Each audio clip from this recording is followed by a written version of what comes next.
Delight IAS के इस मंच पर मैं कीवी सिंह आप सभी का एक बार फिर से स्वागत करती हूं।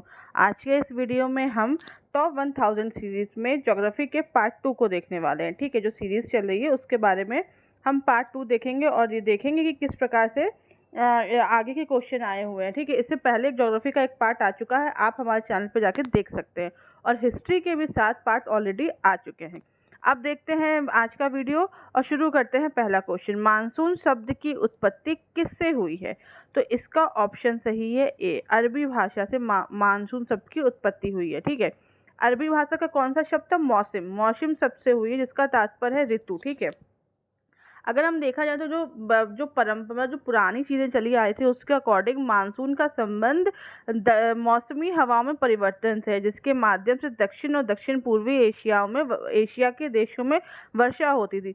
और भारत में भी कुल वर्षा का लगभग 92% जो भाग है वह दक्षिण पश्चिम मानसून से ही प्राप्त होता है। और कब से कब तक होता है? जून से सितंबर की। और सबसे प्रारंभ कहाँ से होता है? केरल पे। और भारतीय कृषि अभी भी वर्षा पे निर्भर है, और काफी अच्छी खासी ही वर्षा पे निर्भर है।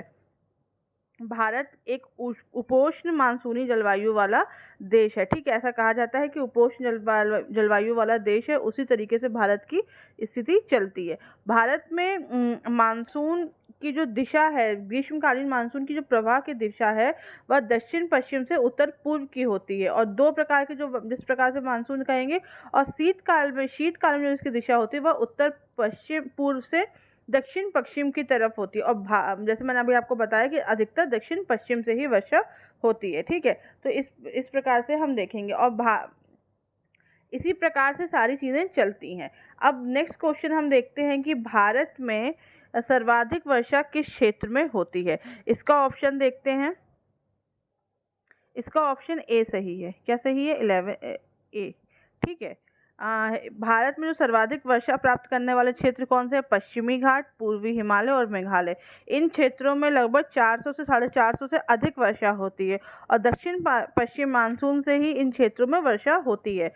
और ये देखेंगे कि पश्चिमी भारत में ग्रीष्म ऋतु में जब निम्न वायुदाब का क्षेत्र बनता है, और उसी के कारण यह वर्षा भारत की तरफ आकर्षित होती है, जो हवाएं होती हैं, और जो फिर मकर रेखा की और भूमध्य रेखा से जब पार करने के बाद वह भारत की ओर आकर्षित होकर भारतीय महाद्वीप से को लेके भारतीय प्रायद्वीप से बंगाल की खाड़ी और अरब सागर तक प्रसारित हो जाती है। और उसके बाद हम देखते हैं कि काफी ज्यादा बारिश होती है।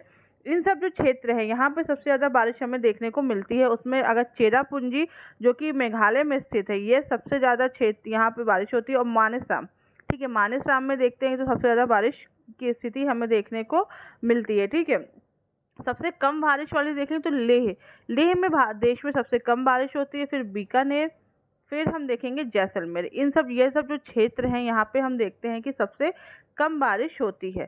ठीक है, अब देखते हैं नेक्स्ट क्वेश्चन। भारत के उत्तरी मैदानों में शीतकाल में वर्षा मैदानों में शीत ऋतु में वर्षा होती है। किससे होती है? तो हम इसका ऑप्शन देखेंगे। इसका ऑप्शन ए सही है। ठीक है, एक सेकंड।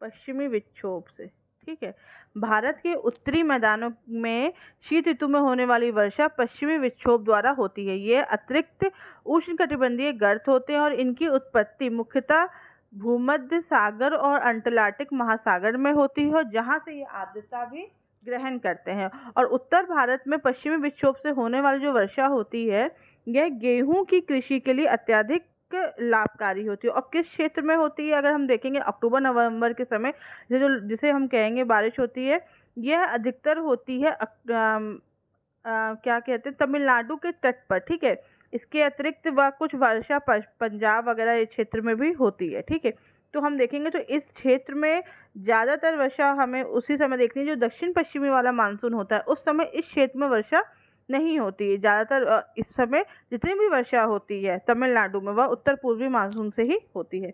अब देखते हैं नेक्स्ट क्वेश्चन। इसमें प्राकृतिक आपदाएं दी गई हैं और उससे जुड़े हुए क्षेत्र दिए गए हैं, कौन सा कहाँ पर है। ठीक है, तो इसका सही ऑप्शन देखते हैं हम लोग। तो सबसे पहले देखते हैं बाढ़ का कौन सा क्षेत्र है। इसमें हम देखेंगे तो बाढ़ का उत्तर प्रदेश और बिहार के मैदान, ये तो बाढ़ के लिए फेमस है। ठीक है, फिर हम देखते हैं भूकंप। भूकंप का क्षेत्र हिमालय के जो गिरिपात के जो शिवालिक का जो पहाड़ी, मैंने आपको बताया था तो लास्ट वीडियो में, वो जो है शिवालिक के जो क्षेत्र होता है वहाँ पर हम देखते हैं कि भूकंप के ज़्यादा चांसेस होते हैं। सूखा सूखा है झारखंड और उत्तरी उड़ीसा। ठीक है। चक्रवात की स्थिति कहाँ देखने को मिलती है? मध्य पूर्वी भारत में। तो इस तरीके से हम देखेंगे चारों चीज़ें जो दी हुई हैं इस तरीके से होती हैं। ठीक है।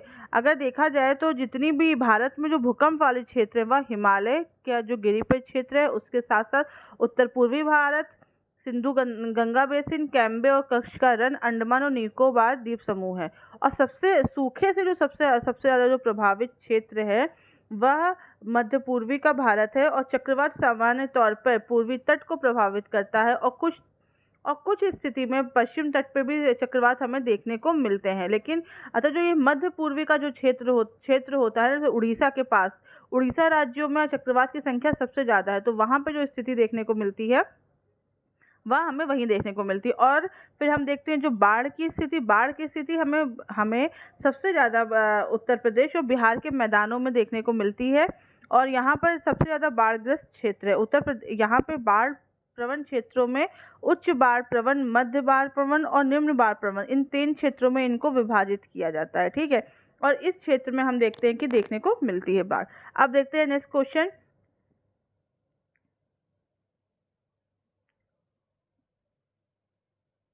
ठीक है। इसमें क्या है क्वेश्चन? भारत की निम्न मिट्टियों में से कौन बेसाल्ट लावा के अपक्षय के कारण निर्मित हुई है? तो इसका सही ऑप्शन हम कहेंगे कौन सा है?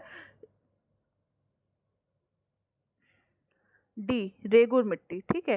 रेगुर मिट्टी, जिसे काली मिट्टी भी कहा जा सकता है, काली मिट्टी को रेगुर मिट्टी, कपास मिट्टी, ट्रॉपिकल ब्लैक सॉइल, ये सब नामों से जाना जाता है। और भारत में जो रेगुर मिट्टी का निर्माण है किससे हुआ है? बेसाल्ट लावा के अपक्षय और अपरदन से हुआ है। ये मिट्टियां कहाँ पाई जाती हैं? दक्कन ट्रैप के ऊपरी भागों में ज़्यादातर ये पाई जाती है, जैसे महाराष्ट्र, मध्य प्रदेश, गुजरात, आंध्र प्रदेश, कर्नाटक में ज़्यादातर पाई जाती हैं। और इसका जो विभिन्न क्षेत्रों में जो क्षेत्र लगभग हम देखेंगे तो 5 लाख वर्ग किलोमीटर क्षेत्रों में यह पाई जाती है। काली मिट्टी स्पेशली कपास की खेती के लिए सबसे ज़्यादा फेमस है और सबसे ज़्यादा प्रमुख होती है।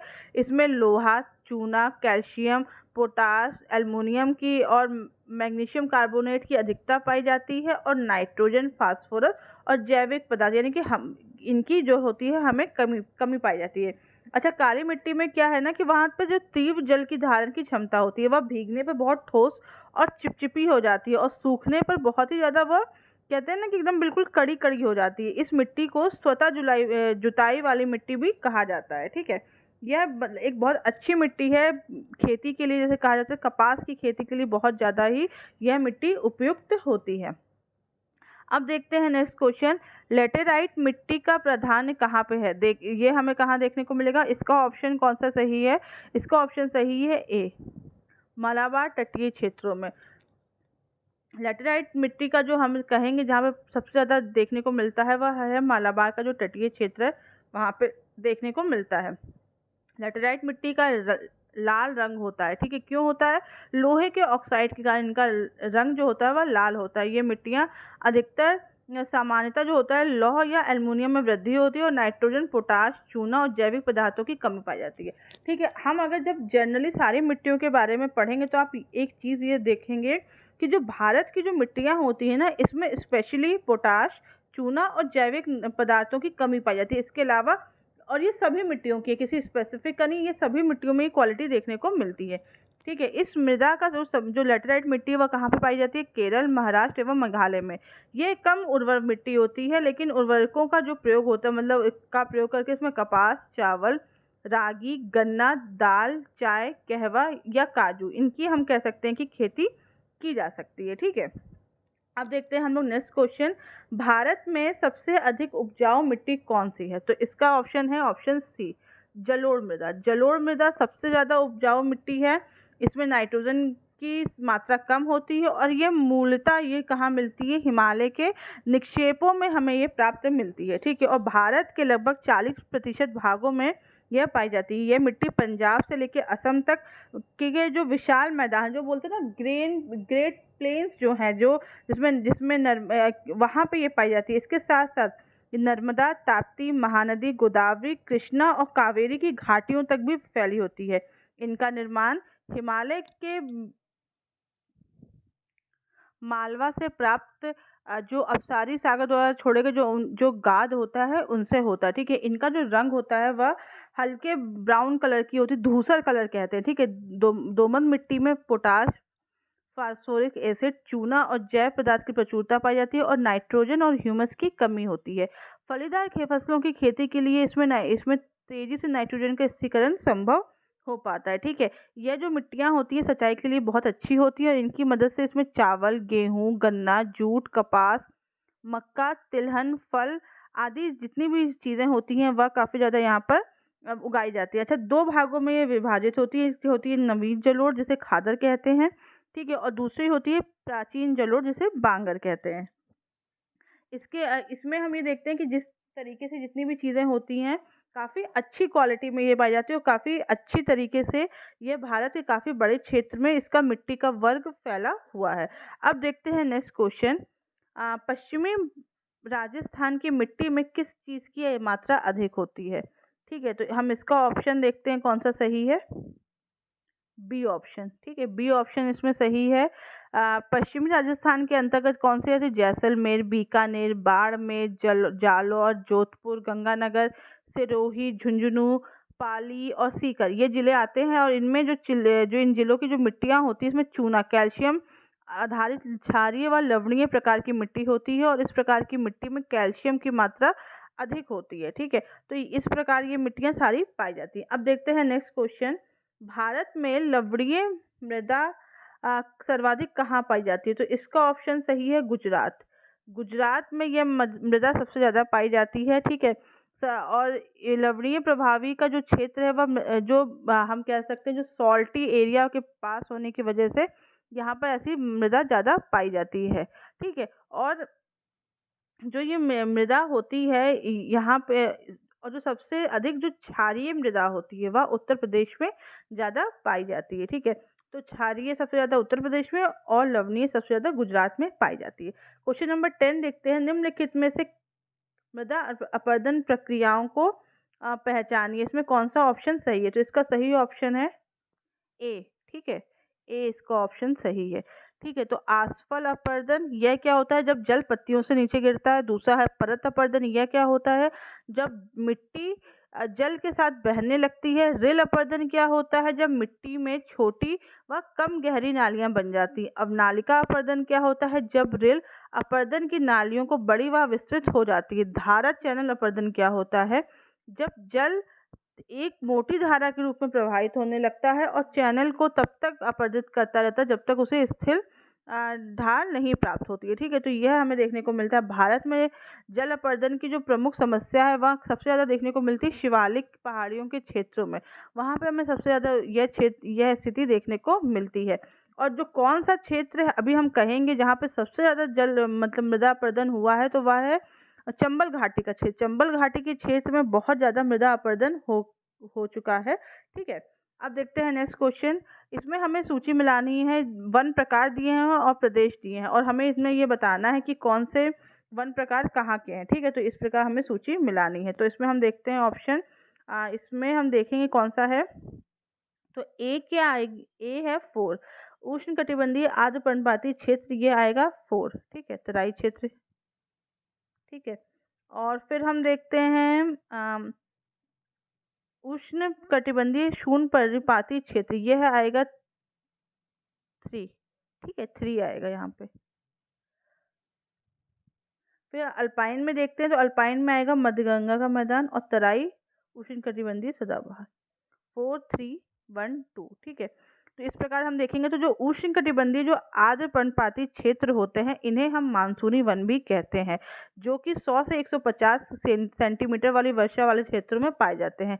यहाँ पर पाए जाने वाले जो मुख्य क्षेत्र होते हैं वह होते हैं पश्चिमी घाट के पूर्वी ढाल के जो क्षेत्र होता है, प्रायद्वीपीय भारत का उत्तर पूर्वी भाग, भाबर और तराई का क्षेत्र। ठीक है, तो यह इसमें आता है। इसके अलावा जो नेक्स्ट है जो है उष्ण कटिबंधीय शून्य पर्णपाती वन, यहाँ पे 70 से 100 सेंटीमीटर वर्षा वाले वन मुख्यतः पाए जाते हैं और ये गंगा मैदान से लेकर दक्षिण भारत तक फैला हुआ है। फिर हम देखते हैं अल्पाइन वन, यह हिमालय के ऊंचाई वाले क्षेत्रों में पाए जाते हैं। कितनी ऊंचाई होनी चाहिए? कम से कम 2800 से 4000 मीटर की ऊंचाई पे पाए जाते हैं। अरुणाचल प्रदेश में भी हम यहाँ पे इसका हम देखते हैं कि हमें विस्तार देखने को मिलता है। फिर हम देखते हैं उष्णकटिबंधीय सदाबहार वनों को। इन वनों का विस्तार पश्चिमी घाटी यानी कि सह्याद्री, उत्तर पूर्व भारत और अंडमान और निकोबार द्वीप समूह में देखने को मिलता है। यहाँ पे कम से कम 250 सेंटीमीटर से जो औसत वर्षा वाला क्षेत्र होता है, वहाँ पर हमें यह स्थिति देखने को मिलती है। क्वेश्चन नंबर 12 देखते हैं। इसमें हम देखेंगे कि इसमें कुछ परियोजनाएं दी गई हैं और उनकी अवस्थिति के बारे में बताया गया है। तो चलिए इसको फिल करते हैं। इसमें सही ऑप्शन बताने हैं। भाखड़ा की स्थिति है सतलज नदी पे, ठीक है। फिर हम देखते हैं हीराकुंड। हीराकुंड है महानदी पर। इकुडी कहाँ पे? इकुडी है, जैसे इसका नाम से पता चल रहा है थोड़ा, ये साउथ का है, तो ये है पेरियार नदी पे। और नागार्जुन है कृष्णा नदी पर, ठीक है। तो इस प्रकार की यह स्थिति दी गई है और इसी तरीके से ये स्थिति दी हुई, जिसमें सारी प्रकार की जो प्रमुख परियोजनाएं हैं जिस प्रकार से ये चलती हैं उस तरीके से। जैसे भाखड़ा नांगल के बारे में देखते हैं सबसे पहले हम। यह जो है ये बहुउद्देशीय परियोजना, ये पंजाब, हरियाणा और राजस्थान तीन राज्यों का संयुक्त उपक्रम है, ठीक है। और इन पे 2 बांधों का निर्माण हुआ है, मतलब सतलुज नदी पे इन पे 2 बांध बनाए गए हैं।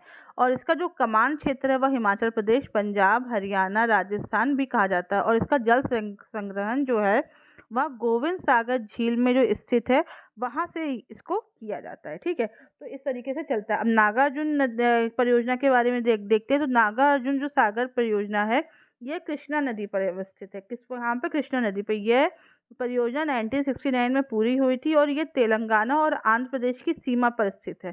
इस परियोजना के माध्यम से नालगोंडा, प्रकाशम, खम्मम और गुंटूर जैसे जिलों की सिंचाई व्यवस्था उपलब्ध होती है, ठीक है। और नागार्जुन इसकी सागर बांध की जो ऊंचाई है वह 124 मीटर है। और यहाँ पर हम यह देखते हैं कि इस परियोजना से आंध्र प्रदेश को 8.67 लाख हेक्टेयर भूमि की सिंचाई की सुविधा उपलब्ध होती है और विद्युत भी प्राप्त होती है। मतलब सिर्फ सिंचाई नहीं, विद्युत भी हमें यहाँ पे देखने को मिलती है। हीराकुंड बांध के बारे में देखते हैं। हीराकुंड बांध उड़ीसा राज्य में महानदी पर बनाया गया परियोजना है। इसका निर्माण 1948 से शुरू हुआ था और ये 1956-57 के दौरान पूरा हुआ है।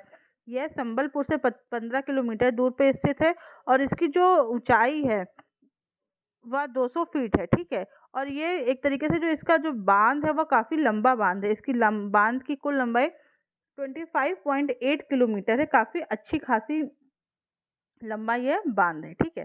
अब हम देखते हैं इसके अलावा जब नेक्स्ट क्वेश्चन देखते हैं, इसमें हमें नदियां और नदियों के किनारे जो बांध बनाए गए हैं उनके बारे में बताना है, ठीक है।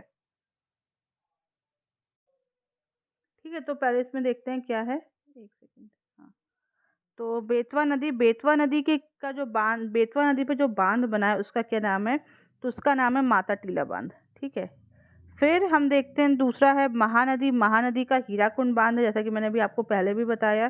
चंबल नदी पे कौन सा बांध बना है? चंबल नदी पे गांधी सागर बांध बना है, ठीक है। और ताप्ती नदी पे काकरा पार, ठीक है।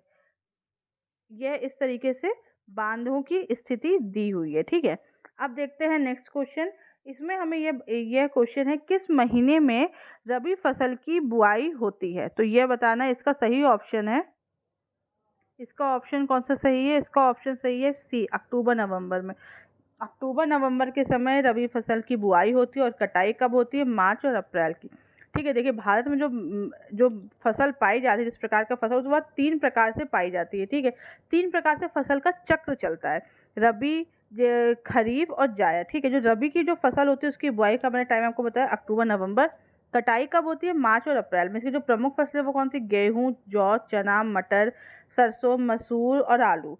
खरीफ की बुआई होती है जून जुलाई में और कटाई होती है अक्टूबर नवंबर में।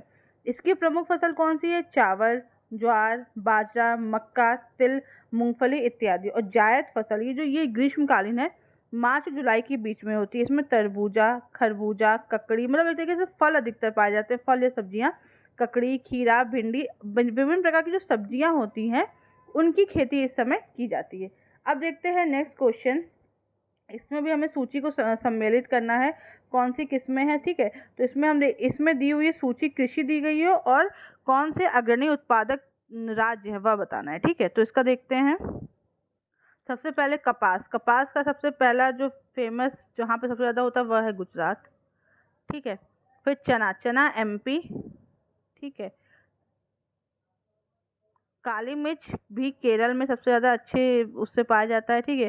काली मिर्च सबसे ज़्यादा कहाँ पाया जाता है? केरल में। अनानास सबसे ज़्यादा कहाँ होता है? पश्चिम बंगाल में, ठीक है। तो इस तरीके से ये चीज़ें हैं।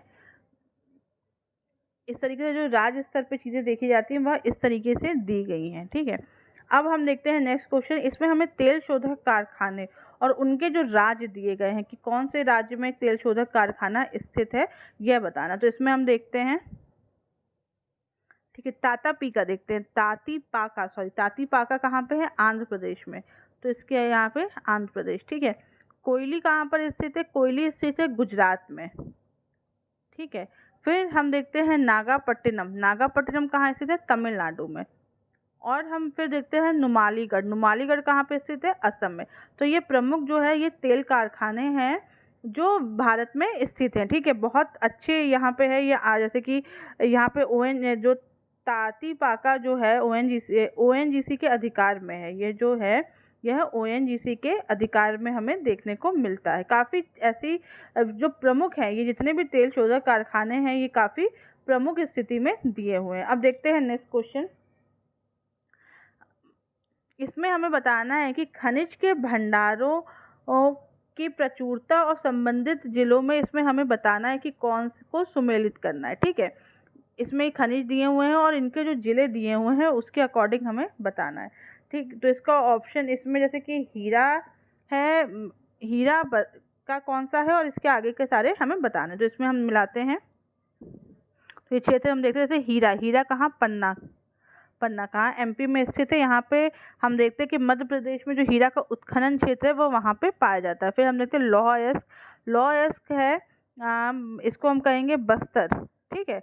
बस्तर और दुर्ग का जो पहला ऑप्शन है वो सही है। इसमें छत्तीसगढ़ के बस्तर, दुर्ग, दंतेवाड़ा, राजनांदगांव और बिलासपुर जिलों में लौह अयस्क का उत्खनन किया जाता है। फिर देखते हैं नेक्स्ट है बॉक्साइट। बॉक्साइट का है जो थर्ड ऑप्शन है यानी कि सरगुजा, मंडला, सतना, बालाघाट, बिसालपुर, ठीक है।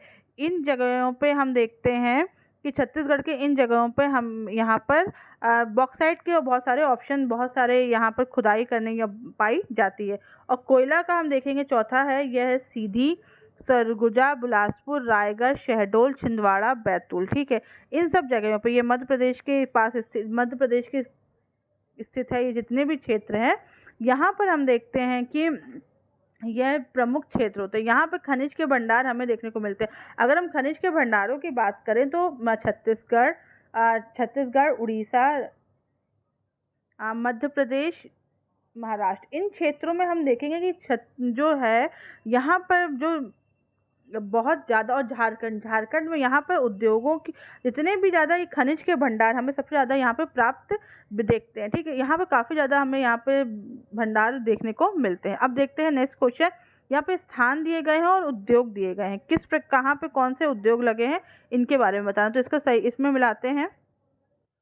तो सबसे पहले विशाखापट्टनम। विशाखापट्टनम का पोत निर्माण में आएगा। तो दूसरा ऑप्शन यहाँ पे आएगा मूरी एल्युमिनियम में। कहाँ पे आएगा? मूरी का एल्युमिनियम आएगा, ठीक है। गुड़गांव यानी कि गुरुग्राम, ये कहाँ पे आएगा? यहाँ पे मोटर गाड़ियों का, तो इसका पहला ऑप्शन है। पनकी में क्या आएगा? उर्वरक, ठीक है। ये यहाँ पर सारी चीजें आएंगी। इन सब जगहों पे ये उद्योग हमें काफी ज्यादा देखने को मिलता है। यहाँ पे इन उद्योगों का यहाँ पर काफी ज्यादा प्रचुर उद्योग लगे हुए हैं इनके, ठीक है। अब देखते हैं 19 क्वेश्चन। पृथ्वी की भूमध्य रेखा की कुल लंबाई लगभग कितनी है? इसका सही ऑप्शन है सी ऑप्शन, ठीक है। 40,000 45, मतलब इसके लगभग इसकी जो है थी वहाँ पे ये पाई जाती है, ठीक है। भूमध्य रेखा पृथ्वी को बिल्कुल बीच के भाग से निकलती है, ठीक है। और ग्लोब को एक तरीके से ये दो बराबर भागों में बांटती है, ठीक है। और यहाँ पर हम ये देखते हैं कि इसमें सभी अक्षांशों से इनका जो क्षेत्र होता है वह सबसे ज़्यादा बड़ा होता है। विषुवत रेखा भूमध्य रेखा पर वार्षिक तापांतर हम देखते हैं, इसको विषुवत रेखा भी कहा जाता है, सबसे कम होता है, अर्थात यहाँ पर जो वर्ष भर सूर्य की किरणें हैं वह हमेशा लंबवत पड़ती हैं, जिस कारण यहाँ पे उच्च व निम्न ताप में हमें ज़्यादा अंतर देखने को नहीं मिलता। इन क्षेत्रों में शीत ऋतु नहीं पाई जाती और किन किन क्षेत्रों से ये किन किन देशों से निकलती है, लगभग कुल 13 देशों से निकलती है। Brazil, Ecuador, Colombia, Sao Tome और प्रिंसिप, कॉन्गो गणराज्य, युगांडा, सोमालिया, गैबन और कॉन्गो रिपब्लिक, ठीक है, इन केन्या, इंडोनेशिया, मालदीव और किरबाती, इनसे देख के निकलती है। अफ्रीका एक ऐसा महाद्वीप है जहाँ से भूमध्य रेखा, कर्क रेखा और मकर रेखा, ये तीनों रेखाएं निकलती हैं, और दक्षिण अमेरिका महाद्वीप से भूमध्य रेखा और मकर रेखा, यह रेखाएं निकलती हैं, ठीक है। अफ्रीका से तीनों निकलती हैं और जो दक्षिण अमेरिका है वहाँ से भूमध्य रेखा और मकर रेखा निकलती है। अब देखते हैं नेक्स्ट क्वेश्चन, इसमें हमें बताना कि कर्क रेखा कहाँ से नहीं गुजरती है, तो इसका ऑप्शन सही है सी, ईरान से नहीं गुजरती। कर्क रेखा के बारे में देखें, कर्क रेखा और मकर रेखा के बारे में हम देखेंगे तो उत्तरी गोलार्ध में 23-23.5 डिग्री उत्तरी अक्षांश रेखा को कर्क रेखा कहते हैं, ठीक है। पृथ्वी के अक्षीय झुकाव और परिक्रमण गति के कारण जो उत्तरी गोलार्ध पे जो अक्षांशीय जो रेखा है वहाँ पे कर्क रेखा 21 मार्च से सूर्य की ओर उन्मुख होना शुरू कर देती है, ठीक है। और 3 माह बाद हम देखते हैं कि 21 जून को कर्क रेखा सूर्य के ठीक सामने होती है। इस तिथि को हम कहते हैं कर्क संक्रांति या समर सोलिस्टिस कहा जाता है, ठीक है। यह कहा जाता है ट्रॉपिक ऑफ कैंसर है वह विश्व के लगभग जिन राज्यों से होकर गुजरती है वो कौन कौन से देश हैं, हम देखेंगे हवाई द्वीप की यूएसए का है, बहमास, मारिटानिया, अल्जीरिया, लीबिया, मिस्र, भारत, म्यांमार, ओमान, मैक्सिको, माली, नाइजर, चाड, सऊदी अरेबिया, यूएई, बांग्लादेश, चीन, ताइवान, यहाँ से हम देखते हैं कि कर्क रेखा होके गुजरती है। अब हम देखते हैं मकर रेखा के बारे में। मकर रेखा दक्षिणी गोलार्ध में 23.5 डिग्री जो रेखा होती है उसे कहा जाता है। सूर्य की किरणें मकर रेखा पर लंबवत 21 से 22 दिसंबर को चमकती हैं, ठीक है, और इसी दिन यह दक्षिण गोलार्ध का सबसे बड़ा दिन होता है। दक्षिणी गोलार्ध में निम्न वायुदाब का क्षेत्र अर्थात ग्रीष्म ऋतु होती है इस दौरान, जिस टाइम पे यह होता है, ठीक है। मकर रेखा कौन से क्षेत्रों से, कौन से देश से होकर गुजरती है? Brazil, Paraguay, Argentina, Chile, French Polynesia, ठीक है, ये फ्रांस का है, बोत्सवाना, ऑस्ट्रेलिया, मेडागास्कर, मोजाम्बिक, दक्षिण अफ्रीका, टोंगा और नामीबिया, इन क्षेत्रों से मकर रेखा होकर गुजरती है, ठीक है। तो आज के वीडियो में बस इतना ही। ये काफ़ी क्वेश्चन आपके कवर हो चुके हैं और सिर्फ क्वेश्चन नहीं कवर हुए हैं, ठीक है, इसके साथ साथ काफ़ी पॉइंट्स, आपको काफ़ी कॉन्सेप्ट भी क्लियर हो गए होंगे। और इस वीडियो का आपको PDF हमारे टेलीग्राम ग्रुप पे मिल जाएगा, और अगर आपको तब भी इसमें कोई डाउट रह गया हो इस कहीं पर, तो आप मुझसे कमेंट में पूछ सकते हैं। Thank you so much.